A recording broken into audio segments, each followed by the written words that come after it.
Oftentimes, we come across media that becomes a sensation overnight, just for its sequel to fall flat on its face, failing to meet the same expectations as its predecessors. There are countless examples of this spanning movies, anime, manga, books, and even video games. FromSoftware's Dark Souls 2 is one such prime example of a game that most people dislike when compared to the rest of the series. While the first franchise entry garnered critical acclaim, the sequel honestly struggled to live up to the hype. And while the subgenre is being overdone to death at this point, it's still able to provide a more engaging experience than the slop that some AAA publishers have been throwing at us recently. But recycled gameplay design is not what I wanted to talk about today. What I want to touch on is the popular narrative around Dark Souls 2, which gives it an image of being a bad video game, which it clearly is not. More often than not, the reason behind a sequel's poor performance lies in how it is misunderstood by the target audience, especially when the spiritual successor tries to do something differently in the hopes of introducing new ideas and mechanics.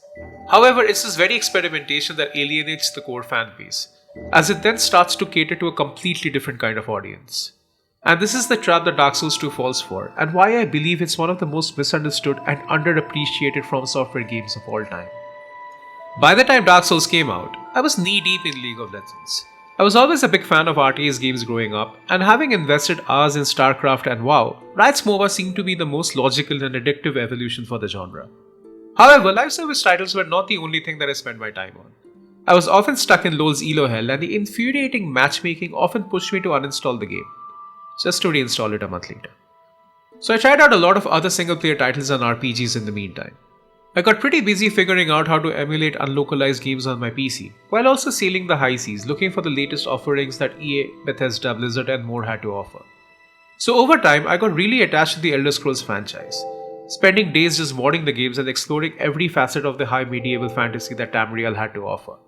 I even fell in love with the Dragon Age series to the point that it physically hurt me to see what they did to the franchise with Veilguard. And while I was aware of Dark Souls at the time, I didn't have my first encounter with the franchise until much later on with Dark Souls 2. Its release was very hyped up to say the least, which was one of the reasons why I ended up giving it a shot. However, my biggest mistake was expecting it to feel like some of the other RPGs I had played before it, because boy was I wrong. Dark Souls 2 for PC was an abysmal experience for me. My brain was too used to computer RPGs by now, so the control scheme for it made absolutely no sense. And on top of that, it refused to hold my hand even in the slightest, and it refused to go easy on me even through the starting area. I wasn't aware of Fighting Cowboys Let's Play and Walkthrough series at the time, but I don't think even that would have helped me stick with the game, which I had started hating with every fiber of my being. So after about 10 hours and next to no progress, I eventually dropped Dark Souls 2, swearing to never pick it up again. Now a few years later, Sony released the PS4, which got an amazing lineup of titles post-launch, including Horizon Zero Dawn, Persona 5 and Bloodborne. And while I was having Dark Souls 2 flashbacks, Bloodborne looked really interesting at the time. So I finally ended up giving FromSoft another shot. And this time it clicked. The magic worked. I was hooked in this Lovecraftian nightmare of eyes, blood, moon and healing that Miyazaki and his team so beautifully crafted. But what really drove it home for me was not the gameplay, but the atmosphere of dread and the lore. Vati Vidya played a key role in helping me realize that FromSoft tells stories through settings and its world design. Item descriptions play an important role in pushing my understanding of the plot forward. So unlike the more traditional RPGs of the time, the emphasis is not on cutscenes and dialogues.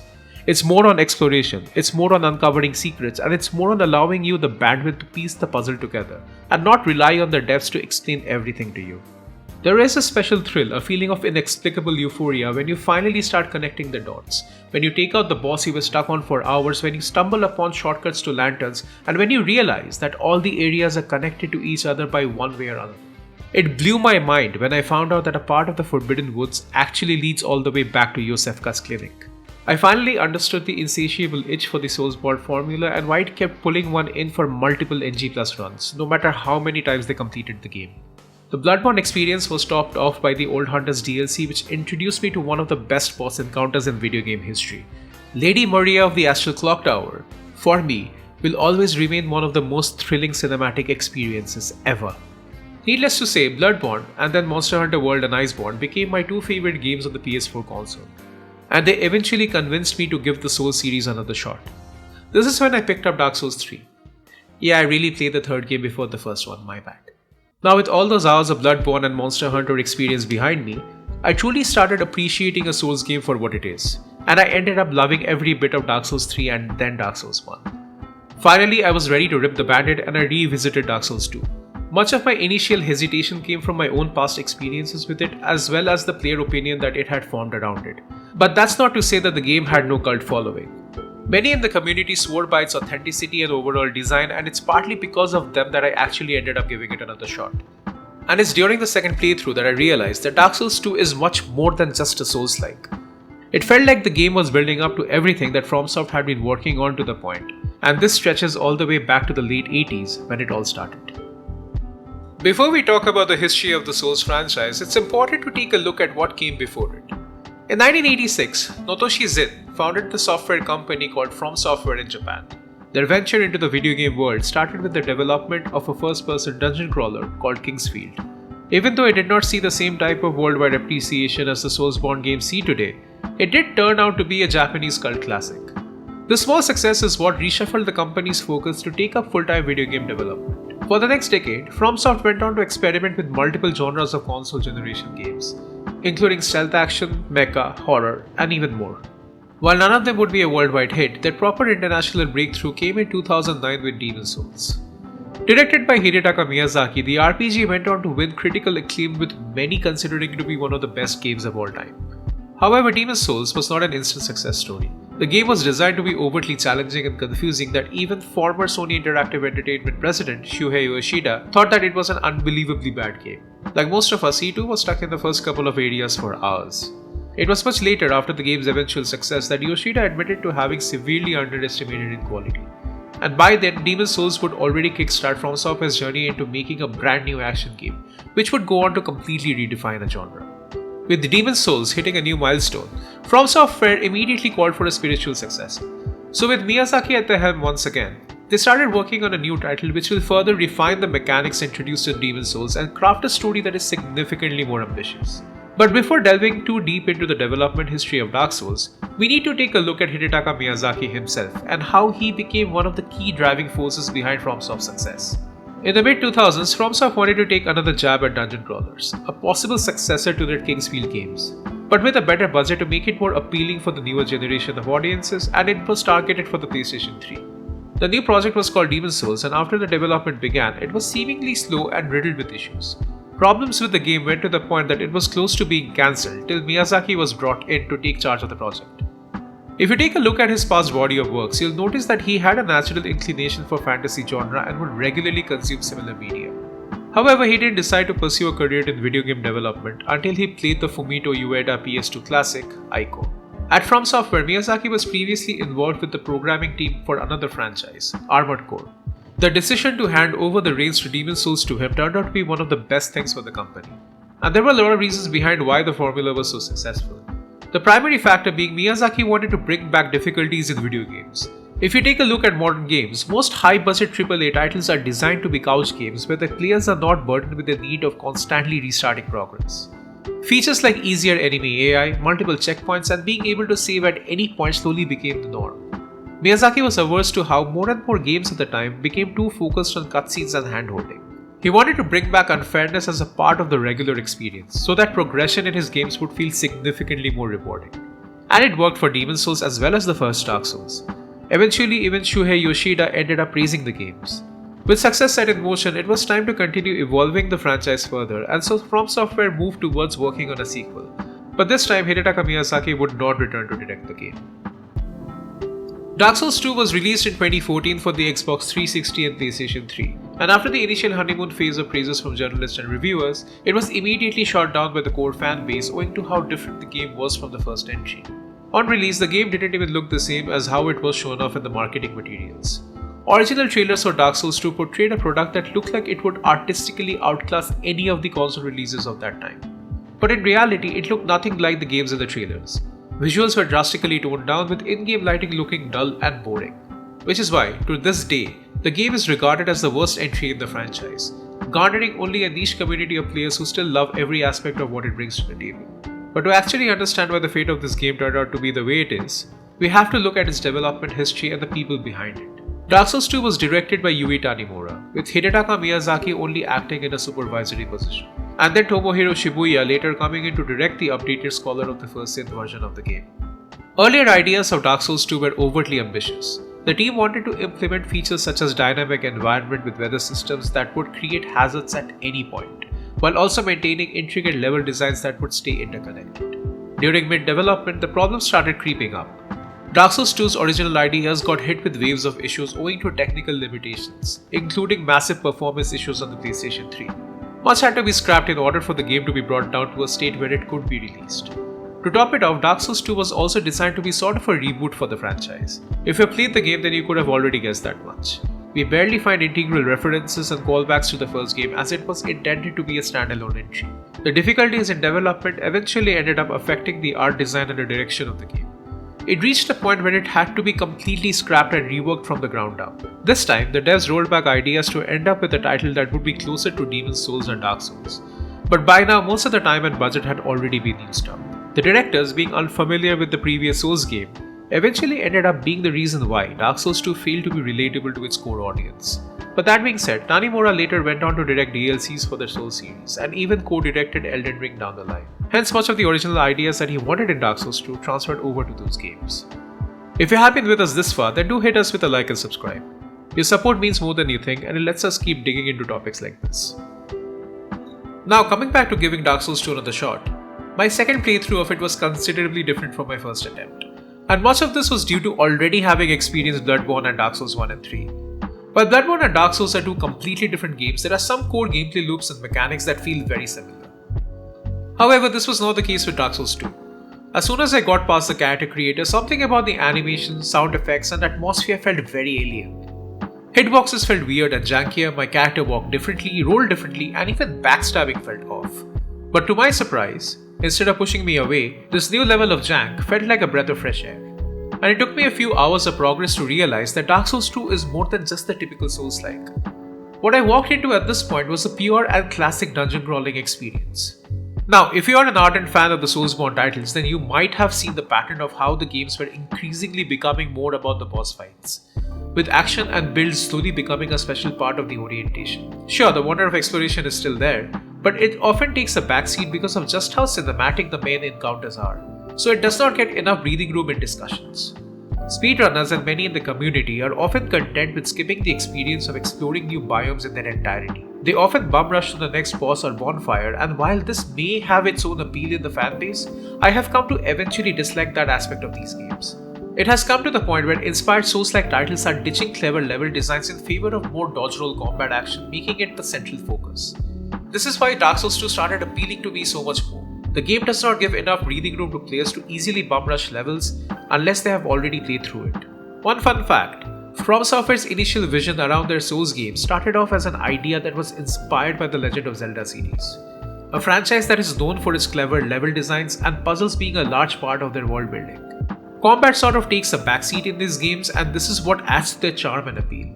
This is something that is very much reflected in Demon's Souls and the first Dark Souls game. They have some of the best level designs in video games, minus the part about having to rush through the whole level to redo the boss fight because that part is pure hell.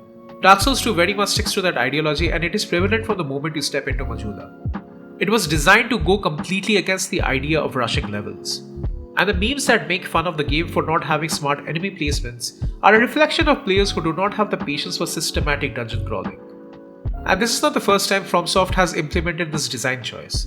If we go back to their previous works, King's Field comes to mind, which is a pure dungeon crawling experience and falls under some of the same core design principles. When I previously stated that Dark Souls 2 felt unrelatable to gamers, it was actually the case with audiences who come from the Demon's Souls and the original Dark Souls fandoms. Such was not the case with the fans of older FromSoftware franchises who were already familiar with titles like King's Field and Shadow Tower. This was because FromSoftware founder Naotoshi Zin, the original producer of King's Field, was one of the major designers and supervisors behind Dark Souls 2. His experiences from supervising King's Field 4 came into play in a massive way, making Dark Souls 2 sort of like a spiritual successor to the King's Field series. In fact, I feel Dark Souls 2 is more of a King's Field game in design than it is a sequel to the first Souls entry, and that is one of the biggest reasons why it's so misunderstood today. During development, FromSoftware went on to deliberately detach Dark Souls 2 from the storyline of the Souls trilogy. During the game's release, they did mention that it will feature a new hero, a new storyline, and an unfamiliar world for players to survive in. But what Souls fans didn't expect was how much it would depart from its core gameplay loop and narrative. And while the game felt alien to them, Kingsfield players, on the other hand, especially fans of the fourth game, started pointing out that Dark Souls 2 just feels like it's a new Kingsfield game. Even today, there are many in the community who point out the clear similarities between the two games. If you have had a chance to play Dark Souls 2, you will definitely remember some of the more memorable locations like the hub, Modula, as well as a massive well that you can jump down into. Kingsfield has similar areas at the very start, and if your character is strong enough to survive the fall damage, you'll be able to access different locations very early on. Both games also feature similar enemy types that start to reanimate once you're in close proximity. There are rooms with face masks on the wall that trigger trap darts, dead giant carcasses, and illusory walls that can only be activated after specific button press. You can't hit or roll into them like in the other FromSoftware games. There are countless instances that point to Dark Souls being a very distant sequel to its own franchise. But for the Kingsfield fanbase, this was like a walk down memory lane. But just having references and similarities to Kingsfield is not what made Dark Souls 2 so appealing to me. The game also had some standout qualities, one of the most important ones being the plot, which, as I mentioned, detaches itself from the other two games of the trilogy. Both Dark Souls 1 and 3 have locations, characters, and references that heavily correlate with each other. However, in Dark Souls 2, other than the main underlying conflict, a boss, and a few items, there isn't much reference to the other games, so it's pretty much an original story that is very well rounded and polished. Instead of the chosen undead, the game follows the bearer of the curse who is traversing through the Drangleic kingdom in search of a remedy. However, they stumble upon something much more sinister that has been going on within the kingdom. So the story unfolds through cryptic descriptions in the usual FromSoft fashion, and you eventually learn more about the cruel fate of the people of Drangleic and how King Vendrick made a last-ditch effort to save the throne. I found the story to be quite appealing and something that is worth experiencing alone. What adds even more to the feeling of dread and doom is the atmosphere and sound design, which are spot on throughout each area you explore. Now, understandably, the core Souls fans will find this separation in world building and core design philosophy to be jarring, and they won't be wrong in feeling that. However, it's also unfair not to give Dark Souls 2 a chance to shine and look at it as its own pseudo-original game. One of the game's biggest charms lies in how some of its core design choices helped influence future FromSoft titles. It's easy to dismiss Dark Souls 2 as a failure on several grounds. Be it the overloaded boss encounters, the slow and janky combat animations, the weird hitboxes, or the lack of iframes when opening large doors. But there are so many design philosophies baked into the mix that felt so original that FromSoft decided to carry them forward to their upcoming projects. In an interview with IGN, Miyazaki praised some of the ideas in Dark Souls 2 and explained how they influenced some of the decisions when developing Elden Ring. Dark Souls 2 has a non-linear world that strays away from the interconnected Metroidvania-esque design of the first game.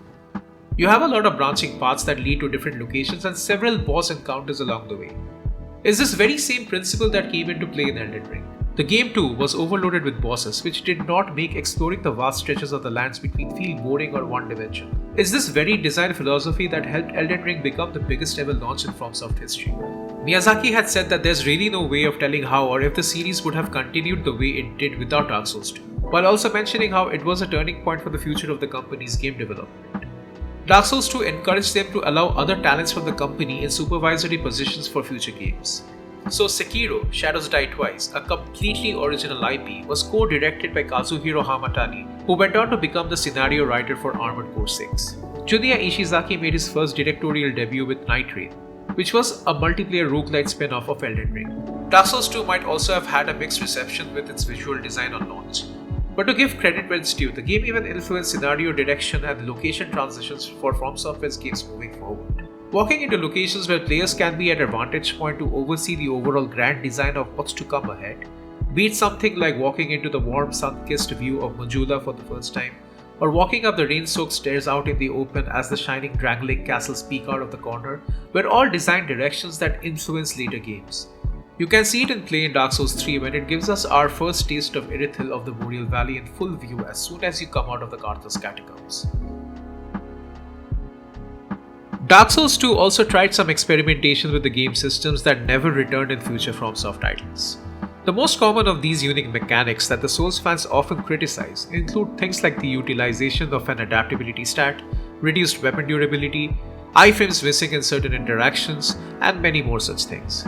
But for each of these attempted experiments that failed to click, there were some ideas that were ingenious. For example, the ability to sprint up ladders using stamina and tapping to jump off ladders instead of sliding down was something that never returned in newer games, but it was actually very useful in certain situations. Parrying regular enemies had a unique animations, leading them to fall flat on the ground, allowing you to do a unique execution. Bashing at an enemy's raised shield led to a guard break animation which put the enemy in a state of slow recovery, which was quite similar to the regular parry animations in other games. Changes like these set apart the combat in Dark Souls 2 from the rest of the series, which generally reutilize the same animations for the same actions. However, one of the biggest and most fun experiments FromSoft tried with combat was power stancing. With the right distribution of stat points, when you dual wield two weapons of the same class, you get access to what is known as a power stance. This opened up unique combat movesets while you had both weapons equipped. While this feature never returned in Dark Souls 3, it was brought back in Elden Ring and was one of the biggest systems behind its core combat loop, especially if you went dex, strength, and quality builds. Dark Souls 2 in some parts leans more heavily on the horror side of the Souls series, so it includes some unique item uses like a completely new way of using torches. Most of the modern Souls games will either give you an indestructible torch to use as a weapon, or small pouch lanterns to light up the dark. In Dark Souls 2, you can light up torches at bonfires, but they only burn for a limited amount of time. This creates a sense of dread akin to survival horror games when your only source of light in a dark dungeon is on a timer. The game is filled with enemy-infested catacombs, so a limited torch just hits different and you're forced to take exploration slowly.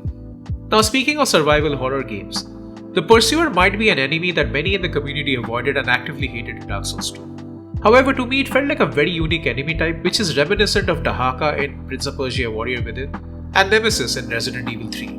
The Pursuer is not just any shallow boss who chases you around. It's uniquely designed to hunt down the bearer of the curse, to steal their souls and wear them down. It's as if they are making them pay for their sins. Just like how players invade different worlds, the Pursuer will actively invade yours and will present itself as a mirrored executioner. This will be signified by their helmet, which will look similar to the one that you have on your character. Now, another important mechanic that was unique to the game and I wish FromSoft would have utilized more in their future titles is the bonfire ascetic.